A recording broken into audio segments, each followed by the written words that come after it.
18 राजा ययाति को यौवन की पुनः प्राप्ति। इस अध्याय में नहुष के पुत्र राजा ययाति की कथा का वर्णन हुआ है। ययाति के 5 पुत्रों में से सबसे छोटे पूर्व ने ययाति को वृद्धावस्था स्वीकार को। जब नहुष को अजगर बनने का शाप मिल गया तो उसके 6 पुत्रों में सबसे बड़े पुत्र यति ने संन्यास ले लिया। फलस्वरूप बाकी पुत्रों में से बड़े पुत्र ययाति को राजगद्दी पर बैठाया गया। दैवर्ष ययाति ने शुक्राचार्य की बेटी से विवाह कर लिया। शुक्राचार्य ब्राह्मण था और ययाति क्षत्रिय था, तो भी ययाति ने उसकी बेटी से शादी कर ली। शुक्राचार्य की बेटी देवयानी की सखी का नाम शर्मिष्ठा था, जो वृषपर्वा की पुत्री थी। राजा ययाति ने शर्मिष्ठा के साथ भी विवाह कर लिया। इस विवाह की कथा इस प्रकार है। एक बार शर्मिष्ठा अपनी हजारों सखियों के साथ जल विहार कर रही थी और देवयानी भी वहीं थी। जब युवतियों ने शिवजी को उमा समेत बैल पर सवार देखा तो उन्होंने तुरंत अपने वस्त्र पहन लिए, किंतु शर्मिष्ठा भूल से देवयानी के कपड़े पहन बैठी। इस पर देवयानी अत्यंत क्रुद्ध हुई और उसने शर्मिष्ठा को खूब झिड़का। फलतः वह भी क्रुद्ध होकर गाली देने लगी और देवयानी को उसने एक कुएं में धकेल दिया। देवयोग से राजा ययाति उस कुएं पर पानी पीने आए और देवयानी को देखकर उसे बाहर निकाला। फलत देवयानी ने महाराज ययाति को पति रूप में स्वीकार कर लिया। तत्पश्चात देवयानी रोती पीटती अपने पिता के पास गई और उसने शर्मिष्ठा की करतृत कह सुनाई। यह घटना सुनकर शुक्राचार्य अत्यंत क्रुद्ध हुए और उन्होंने शर्मिष्ठा के पिता वृषपर्वा को दंडित करना चाहा, किंतु वृषपर्वा ने शर्मिष्ठा को देवयानी की दासी बनाकर भेंट करके शुक्राचार्य को शांत किया। इस तरह शर्मिष्ठा दासी बनकर देवयानी की ससुराल में गई। जब उसकी सखी देवयानी को पुत्र प्राप्ति हुई तो उसे भी पुत्र पाने की इच्छा हुई। अतएव गर्भाधान का उचित अवसर पाकर उसने ययाति से संभोग करने की प्रार्थना को। जब शर्मिष्ठा भी गर्भवती हो गई तो देवयानी को ईर्ष्या हुई। क्रोध में आकर वह तुरंत अपने मायके चली गई और वहां अपने पिता से सारी बातें कह सुनाई। शुक्राचार्य पुनः कुपित हुए और उन्होंने ययाति को वृद्ध होने का शाप दे दिया, किंतु जब ययाति ने दया की भीख मांगी तो शुक्राचार्य ने उसे यह वर दिया कि वह अपनी वृद्धावस्था तथा अशक्ता को किसी युवक से बदल सकता है। ययाति ने अपने सबसे छोटे पुत्र पुरुष से यौवन लेकर अपनी वृद्धावस्था उसे दे दी और इस तरह वह युवतियों के साथ भोग विलास करने लगा। श्री शुक्वाचयतिर्ययातिः संयातिरायतिर्व्यति कृति षडिमे नहुषस्यासनेन्द्रियाणि देहिन। 1 शुकदेव गोस्वामी ने कहा, हे राजा परीक्षित, जिस तरह देहधारी आत्मा के 6 इंद्रियां होती हैं उसी तरह राजा नहुष के 6 पुत्र थे, जिनके नाम थे यति, ययाति, संयाति, आयति, वियति तथा कृति। राज्य ने छद्मति पिन्ना दत्तां तत्परिणामवेत् यत्र प्रविष्ट पुरुषात्मानवद्यते। 2 जब कोई मनुष्य राजा या सरकार के अध्यक्ष के पद को ग्रहण करता है तो वे आत्म साक्षात्कार का अर्थ नहीं समझ पाता। यह जानकर नहुष के सबसे बड़े पुत्र यति ने शासन संभालना स्वीकार नहीं किया, यद्यपि उसके पिता ने राज्य को उसे ही सौंपा था। तात्पर्य, आत्म साक्षात्कार मानव सभ्यता का मूल उद्देश्य है और जो लोग सत्वगुणी हैं तथा जिनमें ब्राह्मण गुणों का विकास हुआ होता है जे इसे गंभीरतापूर्वक ग्रहण करते हैं।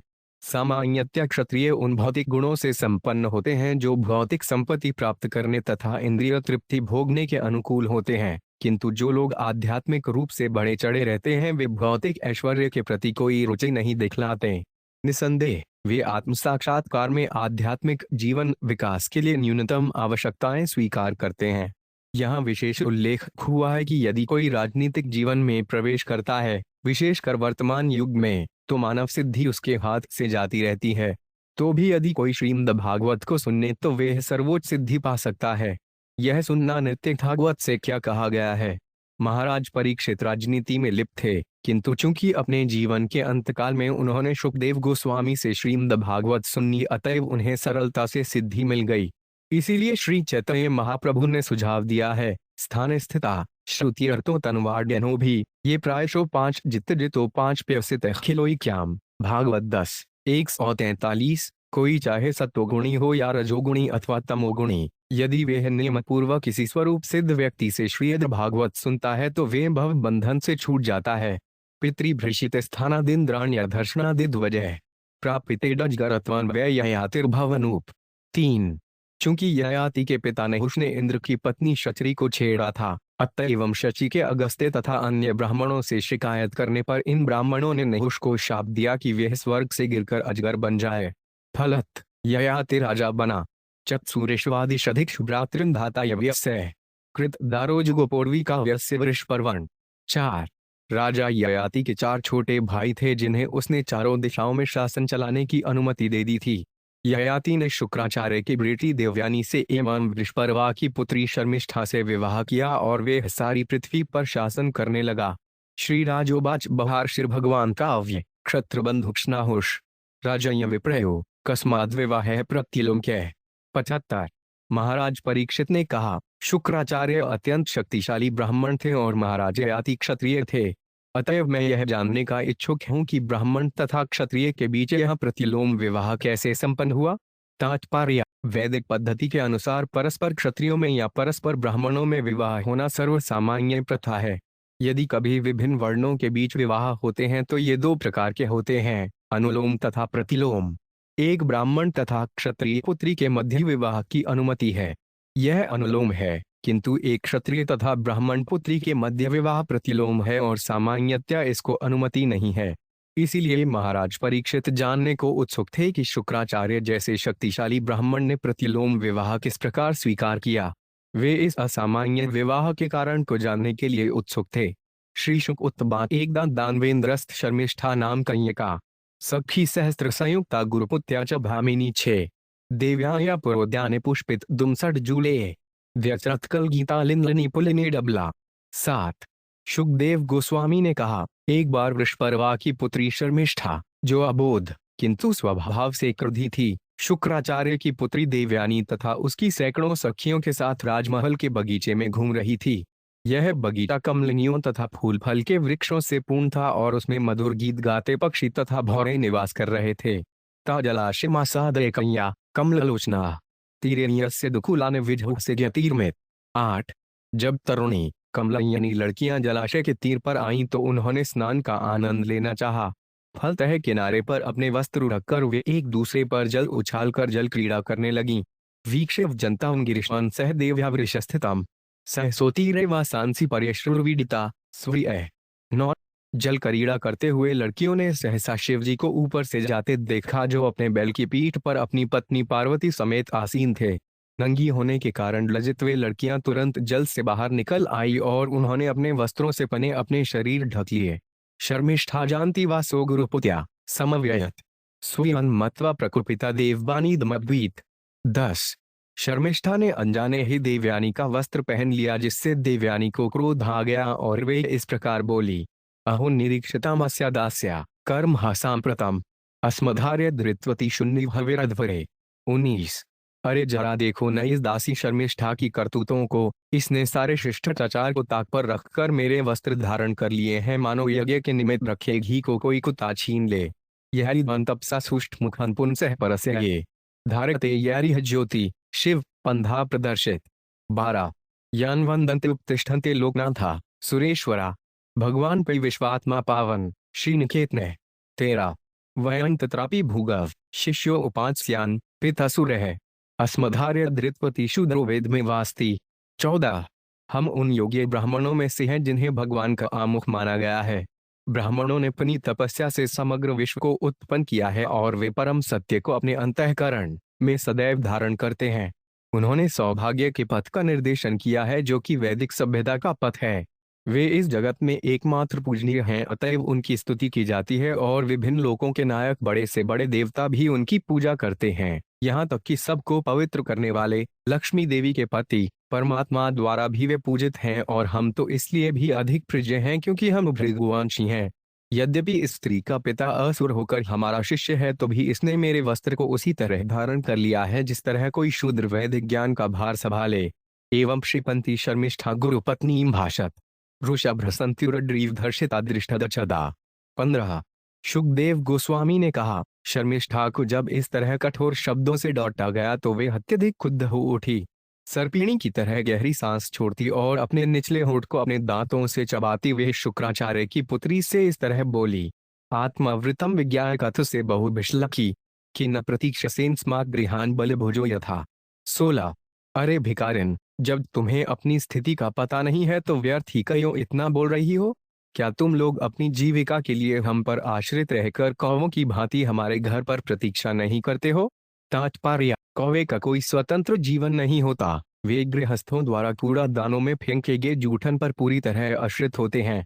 ब्राह्मण अपने शिष्यों पर आश्रित रहते हैं, अतएव जब शर्मिष्ठा देवयानी द्वारा बुरी तरह अपमानित की गई तो उसने देवयानी को कौवे जैसे भिक्षुकों के परिवार से संबंधित बतलाया। स्त्रियों का स्वभाव है कि थोड़ा सा उकसाने पर भी वे वाक्य युद्ध करने लगती हैं। जैसा हम इस घटना में देख सकते हैं, उनका ऐसा स्वभाव बहुत लंबे समय से चला आ रहा है। एवं विधे सुपृशे शिप्वाचार्य सुता सतीम शर्मिष्ठा प्राक्षिपत कूपेवा सशादाय मयूना। 17। ऐसे अप्रिय वचनों का उपयोग करते हुए शर्मिष्ठा ने शुक्राचार्य की पुत्री देवयानी को फटकारा। उसने क्रोध में आकर देवयानी के वस्त्र छीन लिए और उसे एक कुएं में धकेल दिया। तस्या गताया स्वगृहन्यया चरण प्राप्तो यह चया कूपे जलार्थी तांदर्दश। 18। देवयानी को कुएं में धकेलकर शर्मिष्ठा अपने घर चली गई।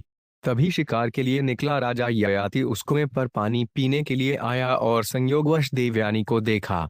दत्वा स्वमुत्रन वासस्त से राजा विवास से गुहीत्वा प्राणिना पाणिमुझार दयापरा। 159।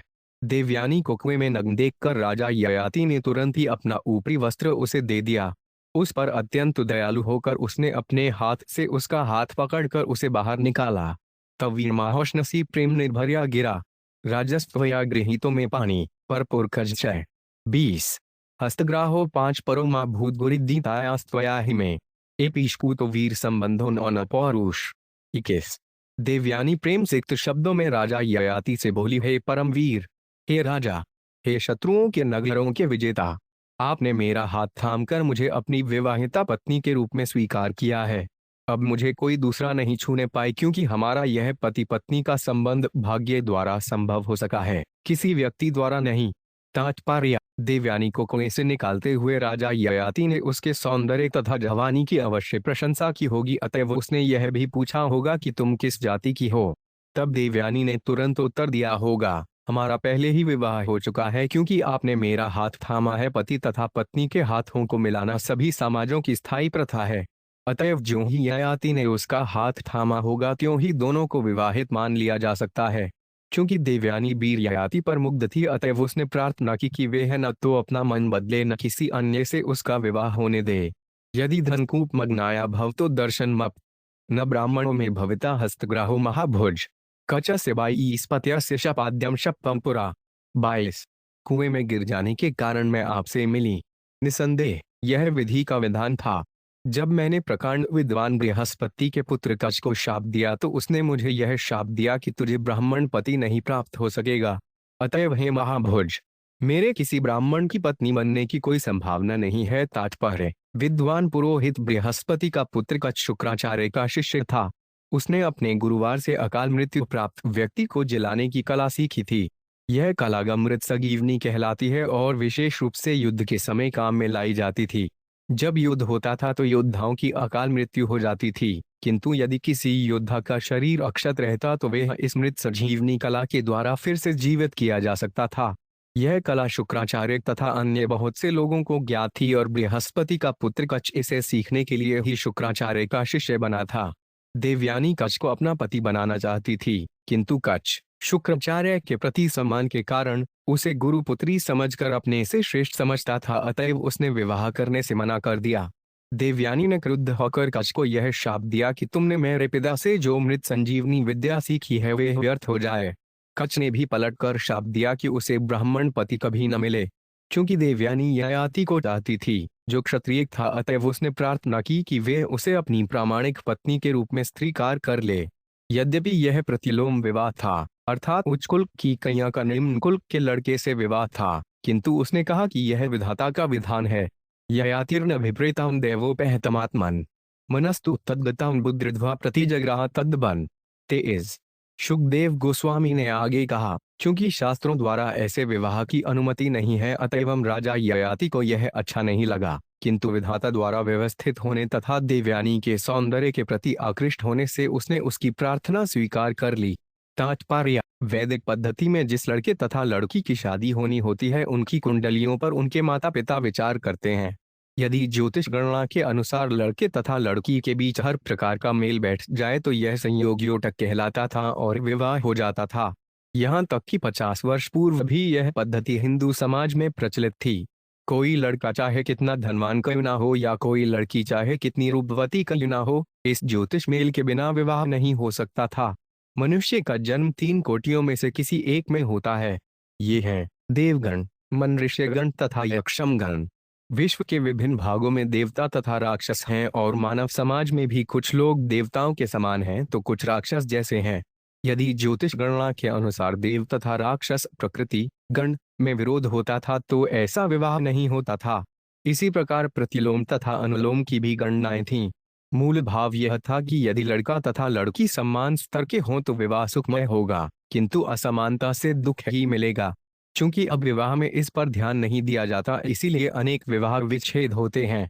निसंदेह अब तो विवाह विच्छेद सामान्य बात बन चुकी है, जबकि प्राचीन काल में विवाह आजीवन चलता था और स्त्री तथा पुरुष में इतना प्रेम होता था कि पति के मर जाने पर पत्नी अपने पति के साथ स्वेच्छा से मर जाती थी या आजीवन स्वामी भक्त विधवा बनी रहती थी। किंतु अब ऐसा संभव नहीं रह गया, क्योंकि मानव समाज पतित होकर पशु समाज की स्थिति को प्राप्त हो गया है। अब तो केवल समझौते से विवाह संपन्न होते हैं। दाम्पत्येठ अभिरुचितु भागवत 3 फरवरी 12। अभिरुचि का अर्थ है समझौता या स्वीकृति। यदि लड़के तथा लड़की को विवाह स्वीकार हो तो वह विवाह संपन्न हो जाता है, किंतु वैदिक पद्धति का दृढ़ता से पालन न होने पर विवाह का अंत प्राय विवाह विच्छेद में होता है। गते राजनी साधीर्य तत्र समृद्धिप्यक्तु वेदितः सर्वमुक्त शर्मिष्ठया कृतम। 24। तत्पश्चात जब विद्वान राजा अपने महल को वापस चला गया तो देवयानी रोती हुई घर लौटी और उसने अपने पिता शुक्राचार्य को शर्मिष्ठा के कारण घटी सारी घटना कह सुनाई। उसने बतलाया कि वह किस तरह कुएं में धकेली गई थी, किंतु एक राजा द्वारा बचा ली गई। दुर्मना भगवान काव्य पौरोहित्यन विगरयन स्तुवन वृत्ति च का पोती दूरियत्रासपुरातो। 25। जब शुक्राचार्य ने देवयानी के साथ घटी घटना सुनी तो वे मन में अत्यंत दुखी हुए। पुरोहित वृत्ति कुथिकार्ते एवं उपछवृत्ति खेत से अनबीने की प्रशंसा करते हुए उन्होंने पुत्री सहित अपना घर छोड़ दिया। तात्पर्य: जब ब्राह्मण कपोत अर्थात कबूतर की वृत्ति ग्रहण करता है तो वह खेत से अनबीन कर जीवन निर्वाह करता है। यह उच्छवृत्ति कहलाती है। जो ब्राह्मण उच्छवृत्ति अपनाता है वह सर्वश्रेष्ठ माना जाता है, क्योंकि वे भगवान की कृपा पर पूर्णतया निर्भर रहता है और किसी से कुछ नहीं मांगता।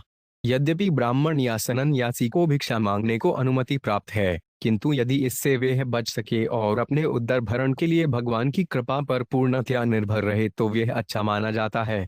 शुक्राचार्य निश्चय ही अत्यंत दुखी थे, क्योंकि अपनी पुत्री द्वारा शिकायत किए जाने के कारण उन्हें अपने शिष्य के यहाँ भिक्षा मांगने के लिए बाध्य होना पड़ा, क्योंकि उन्होंने पुरोहित वृत्ति स्वीकार कर रखी थी। शुक्राचार्य मन से इस वृत्ति को पसंद नहीं करते थे, किंतु चूंकि उन्होंने इसे स्वीकार कर रखा था अतः वह निश्चित रूप से उन्हें अपने शिष्य के पास अपनी पुत्री की शिकायत का निबटारा करने के लिए जाना पड़ रहा था। वृषपर्वात्तमाज्ञाय प्रत्यनीक्विवश्चित्तम गुरु प्रसादयुर्धनापाद्यो पततः पश्ची। 26। राजा वृषपर्वा समझ गया कि शुक्राचार्य उसे प्रताड़ित करने या शाप देने आ रहे हैं। फलस्वरूप इसके पूर्व कि शुक्राचार्य उसके महल में आए, वृषपर्वा बाहर आ गया और मार्ग में ही अपने गुरुवार के चरणों पर गिर पड़ा तथा उनके रोष को रोकते हुए उन्हें प्रसन्न कर लिया। क्षणार्ध मयूर भगवान शिष्य व्याष्ट भार्गव काम उस्याक्रियता राजनयना त्यक्तुम यहोत्सहे। 27। शक्तिशाली शुक्राचार्य कुछ क्षणों तक कुद रहे, किंतु प्रसन्न हो जाने पर उन्होंने वृषपर्वा से कहा, हे राजन, देवयानी की इच्छा पूरी कीजिए, क्योंकि वह मेरी पुत्री है और मैं इस संसार में न तो उसे छोड़ सकता हूँ न उसकी उपेक्षा कर सकता हूँ। तात्पर्य: कभी कभी शुक्राचार्य जैसा महापुरुष अपने पुत्र पुत्रियों की अवहेलना नहीं कर सकता, क्योंकि पुत्र पुत्रियां स्वभावतः पिता पर आश्रित रहती हैं और पिता का उन पर स्नेह होता है। यद्यपि शुक्राचार्य जानते थे कि देवयानी तथा शर्मिष्ठा का झगड़ा बचकाना है, लेकिन देवयानी के पिता के रूप में उन्हें अपनी पुत्री का पक्ष लेना पड़ रहा था। यद्यपि वे ऐसा करना नहीं चाहते थे, किंतु स्नेहवश विवश थे।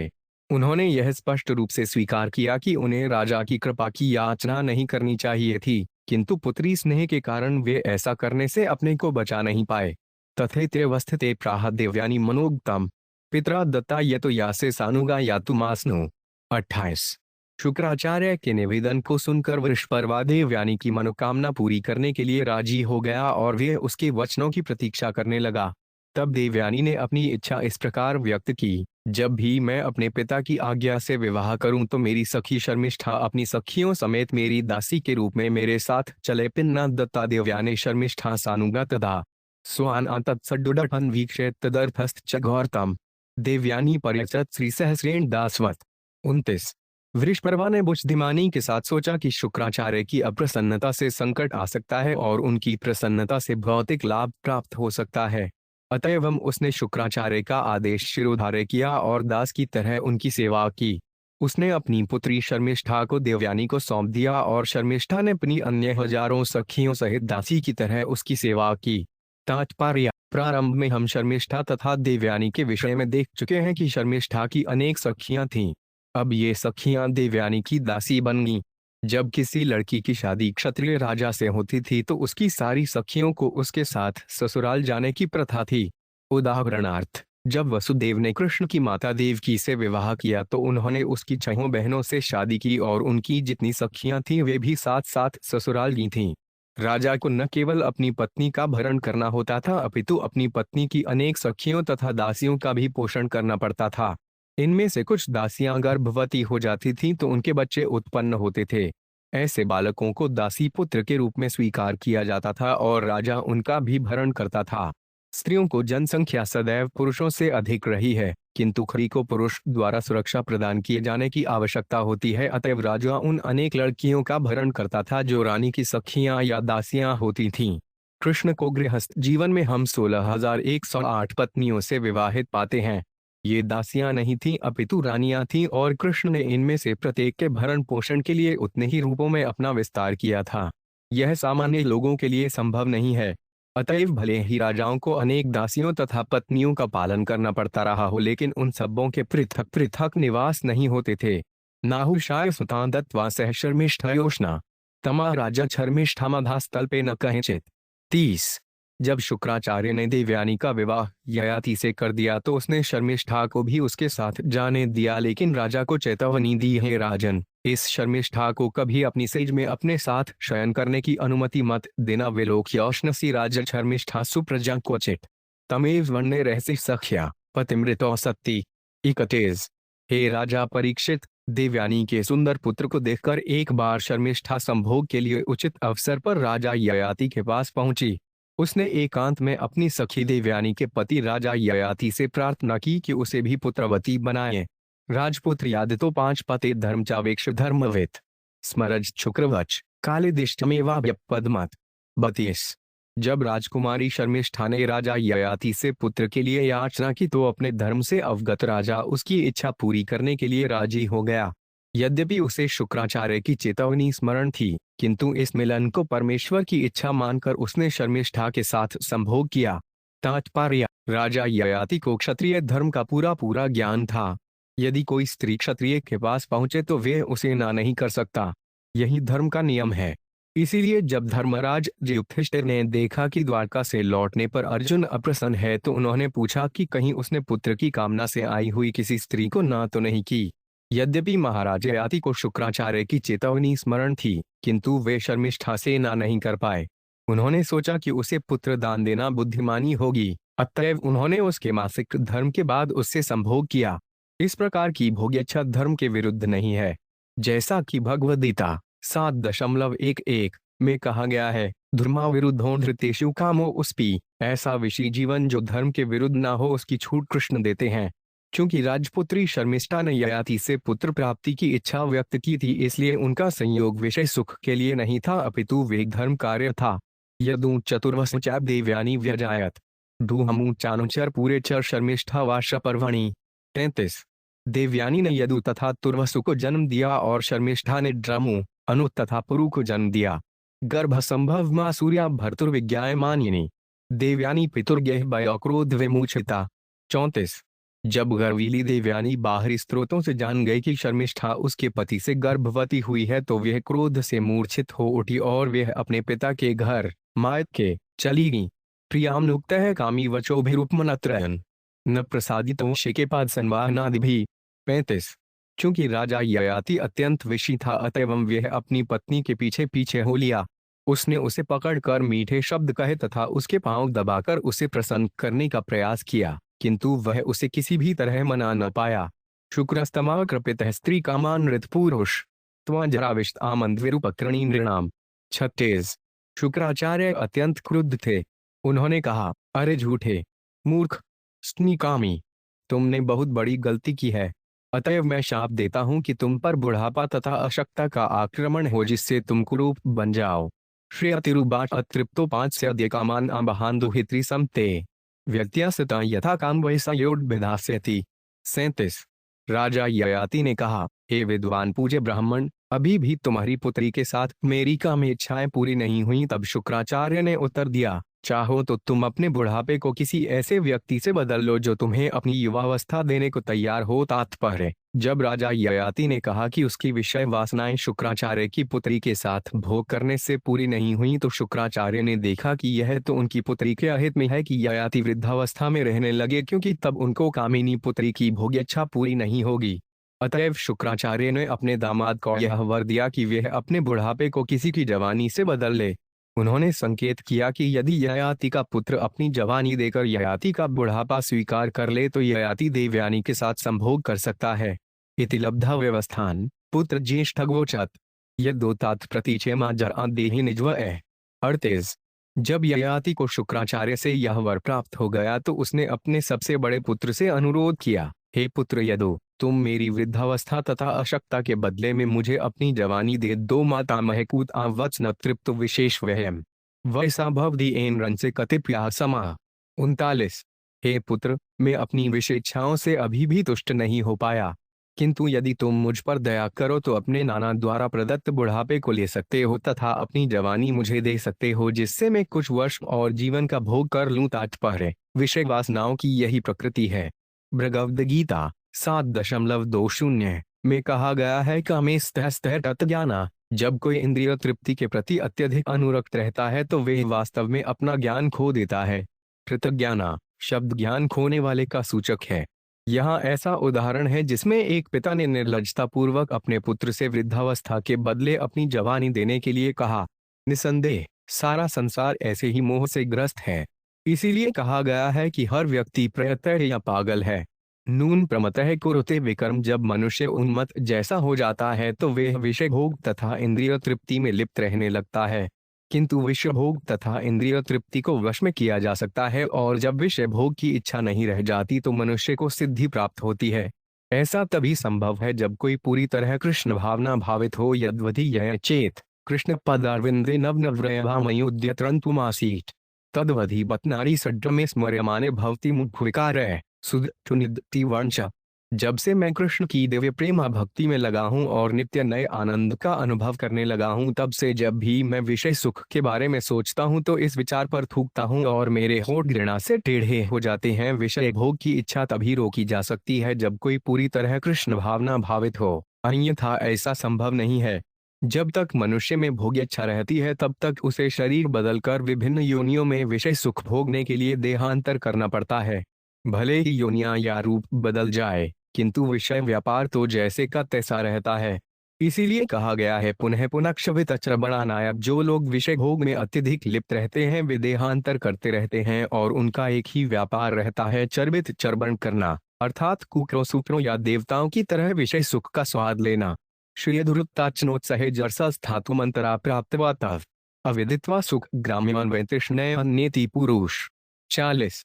यदु ने उत्तर दिया, हे पिताजी, यद्यपि आप भी तरुण पुरुष थे किंतु आपने वृद्धावस्था प्राप्त कर ली है, किंतु मुझे आपका बुढ़ापा तथा जर्जरता तनिक भी मान्य नहीं है, क्योंकि भौतिक सुख का भोग किए बिना कोई विरक्ति प्राप्त नहीं कर सकता। तात्पर्य, भौतिक भोग से विरक्ति ही मानव जीवन का चरम लक्ष्य है। इसीलिए वर्णाश्रम व्यवस्था अत्यंत वैज्ञानिक है। इसका लक्ष्य मनुष्य को भगवधाम वापस जाने की सुविधा प्रदान करना है, जिसे समस्त सांसारिक संबंधों का परित्याग किए बिना प्राप्त कर सकना असंभव है। श्री चैतन्य महाप्रभु ने कहा था, निष्किड्नन से भगवत भजनोन्मुख से, जो भगवधाम वापस जाना चाहता है उसे निष्किड्नन होना चाहिए, अर्थात भौतिक भोग के सारे आकर्षणों से मुक्त होना चाहिए। ब्रह्मप्युपस्माश्रयं पूर्ण विरक्त हुए बिना ब्रह्म में या भक्ति में स्थिर नहीं हुआ जा सकता। ब्रह्मपद पर ही भक्ति की जा सकती है। अतएव जब तक मनुष्य ब्रह्म पद को प्राप्त नहीं कर लेता तब तक वह भक्ति में नहीं लग सकता, अथवा दूसरे शब्दों में भक्ति में संलग्न व्यक्ति पहले से ब्रह्म पद पर रहता है। मां चयो वे विचारेण भक्तियोगेन सेवते सगुणान शक्ति तैतान ब्रह्म भूयाय कल्पते। जो पूरी तरह भक्ति में लगा रहता है, जो किसी भी परिस्थिति में पतित नहीं होता, वह तुरंत ही प्रकृति के गुणों को पार करके ब्रह्म पद को प्राप्त होता है। भगवद गीता 14.26। अतएव जिसे भक्ति प्राप्त हो जाती है वे निश्चित रूप से मुक्त हो जाता है। सामान्यतया जब तक कोई व्यक्ति भौतिक सुख का भोग न कर ले तब तक वह वैराग्य प्राप्त नहीं कर सकता। इसीलिए वर्णाश्रम क्रमश उत्थान के लिए अवसर प्रदान करता है। महाराज ययाति के पुत्र यदु ने बतलाया कि वह अपनी जवानी त्याग पाने में असमर्थ है, क्योंकि वह इसका उपयोग भविष्य में संन्यास आश्रम प्राप्त करने के लिए करना चाहता है। महाराज यदु अपने भाइयों से भिन्न थे, जैसा कि अगले श्लोक में कहा गया है। वसुओदित पितरा दुलवानुआ भारत प्रत्याचक्षुर्धर्मज्ञा। महाराज यदु के भाइयों ने अपने पिता के प्रस्ताव को मानने से इसलिए मना कर दिया क्योंकि वे धर्म से भली भांति अवगत न थे। उन आदेशों को स्वीकार करना जो धर्म का अनुसरण करते हैं, विशेष रूप से पिता के आदेशों का पालन, अत्यंत महत्वपूर्ण है। अतएव जब महाराज यदु के भाइयों ने अपने पिता के आदेश को नहीं माना तो यह सचमुच धर्म विरुद्ध था, किंतु महाराज यदु द्वारा निषेध धर्म सम्मत था। जैसा कि दशम स्कंद में कहा गया है, यह दोष धर्मशील से महाराज यदु धर्म के सिद्धांतों से पूरी तरह अवगत थे। धर्म का चरम सिद्धांत अपने को भगवान की भक्ति में लगाना है। महाराज यदु स्वयं हमको भगवान की सेवा में लगाने के लिए अत्यधिक उत्सुक थे, किंतु एक अवरोध था। जवानी में भौतिक इंद्रियों के भोगने की इच्छा निश्चय ही होती है, और जब तक इन इच्छाओं को जवानी में पूरी तरह तुष्ट नहीं कर लिया जाता तब तक भगवान की सेवा करने में विघ्न उत्पन्न होने की संभावना बनी रहती है। हमने वास्तव में देखा है कि ऐसे अनेक सन्यासी जो अपरिपक्वावस्था में संन्यास ग्रहण कर लेते हैं, अपनी भौतिक इच्छाओं को तुष्ट न किए रहने के कारण विचलित होकर भ्रष्ट हो जाते हैं। इसलिए सामान्य नियम यह है कि संन्यास के पूर्व गृहस्थ जीवन तथा वानप्रस्थ जीवन बिताया जाए और अंत में संन्यास ग्रहण करके भगवान की सेवा में पूरी तरह संलग्न हुआ जाए। महाराज यदु अपने पिता के आदेश को मानने और वृद्धावस्था के बदले जवानी देने के लिए तैयार थे, क्योंकि उन्हें विश्वास था कि यह जवानी उनके पिता लौटा देंगे। लेकिन इस आदान प्रदान से उनकी अनन्य भक्ति में विलंब होता।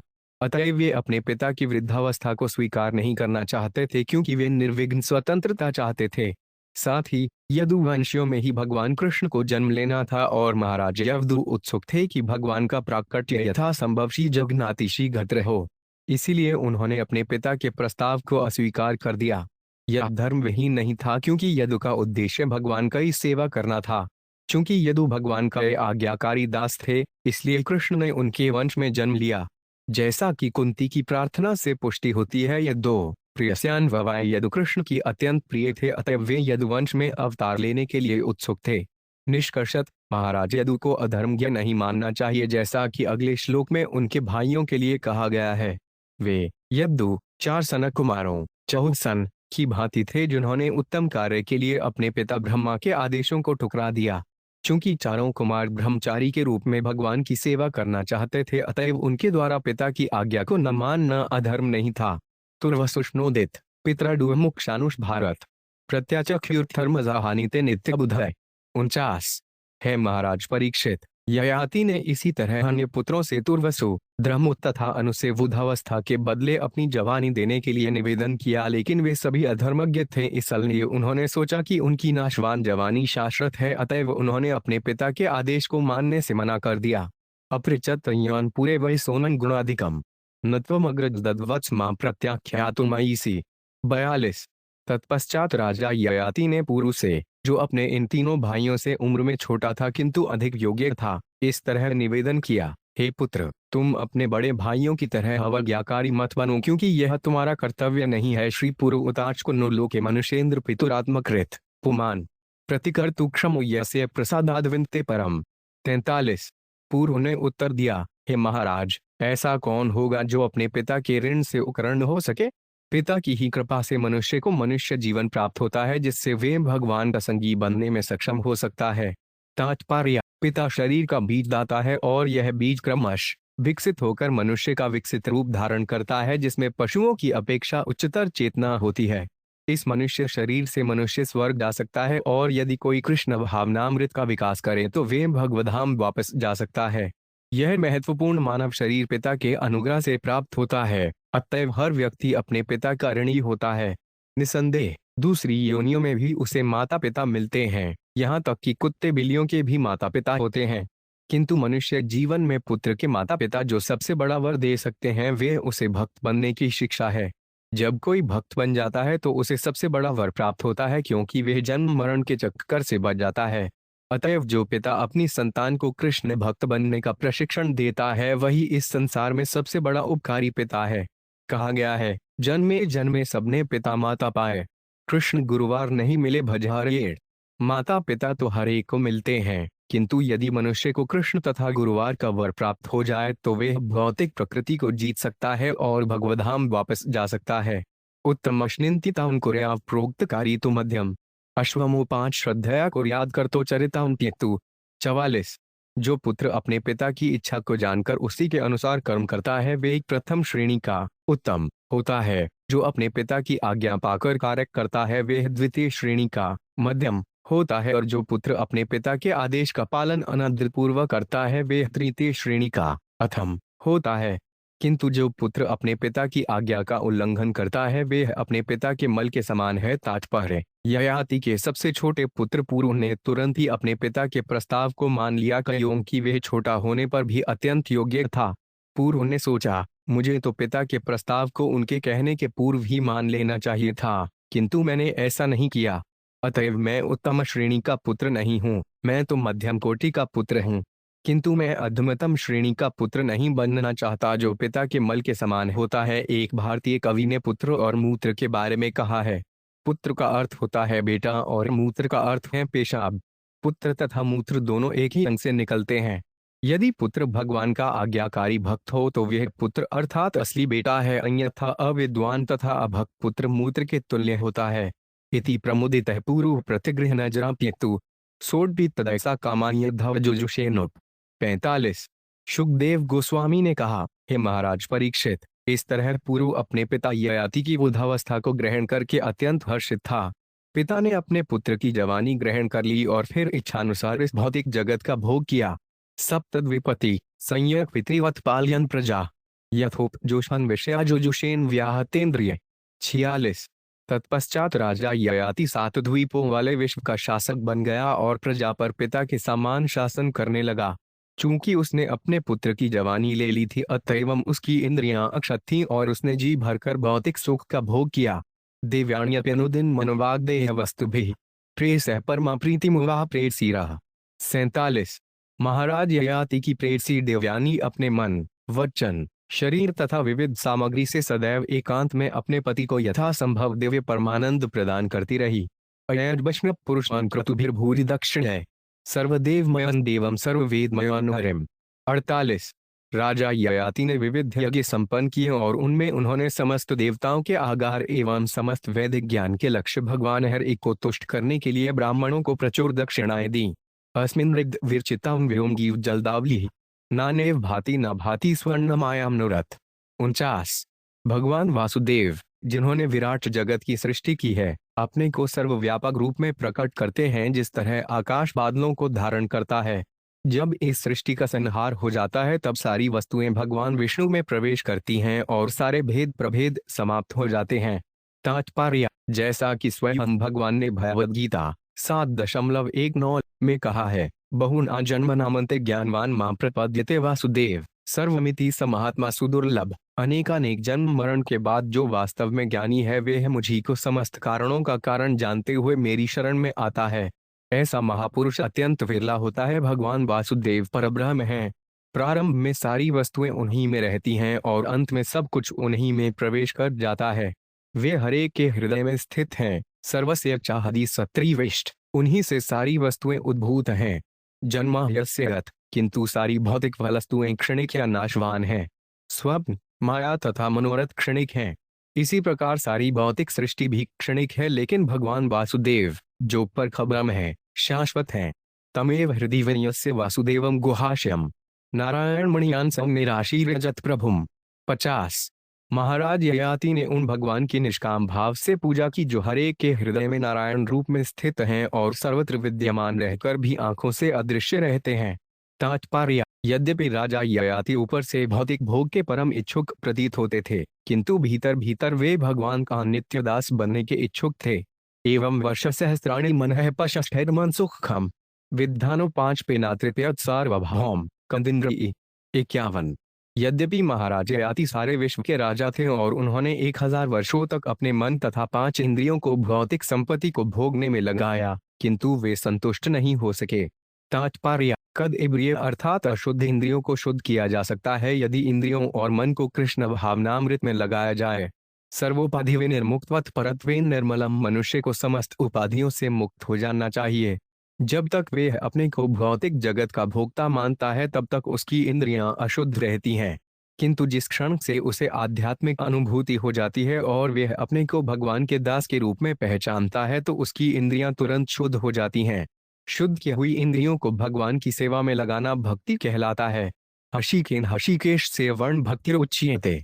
कोई भले ही हजारों वर्षों तक इंद्रियों का भोग क्यों न करे, जब तक वे इंद्रियों को शुद्ध नहीं कर लेता तब तक वे सुखी नहीं हो सकता।